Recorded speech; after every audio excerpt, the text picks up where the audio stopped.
Another day, another basketball stories na naman ang pagkikwentuhan natin. At ngayon nga, yung balitang nagpasalamat nga daw si Rui Hachimura kay LeBron James.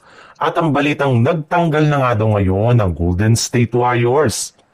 Kahit man nga may oportunidad na sa LeBron James na gumawa ng tira at maligtas ang kanyang 10-point streak, ay mas pinili pa rin nga nito na gawin ang nararapat na play at ipasa kay Rui Hachimura para sa isang open shot para sa ikakapanalo ng Los Angeles Lakers.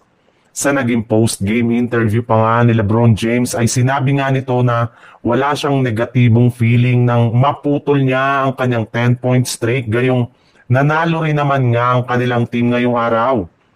Mismong si Rui Hachimura na rin naman nga ang nagbulgar sa kanyang post-game interview na bago pa man nga ang kanilang last play ay sinabihan na nga siya ni LeBron James na mag-expect nga daw siya ng extra pass gayong sigurado nga na mabibigyan siya ng open shot sa huling mga segundo ng kanilang laro. Kaya mas malaki nga daw talaga ang kanyang respeto ngayon sa kanyang teammate na si LeBron lalo pat sinakripisyo nga nito ang 10-point streak para lamang sa ikakapanalo ng Los Angeles Lakers.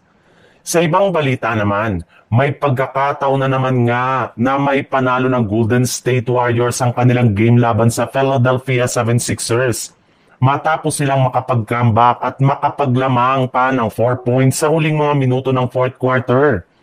Ngunit sa kasamang palad, isa na naman ngang heartbreak ang nangyari sa kanilang team matapos silang matalo sa score na 99-98 nang may pasok ni VJ Edgecombre ang game-winning putback nito at masupalpal naman ni Tyrese Maxey ang game-winning layup sana ni DeAnthony Milton sa huling segundo ng laro.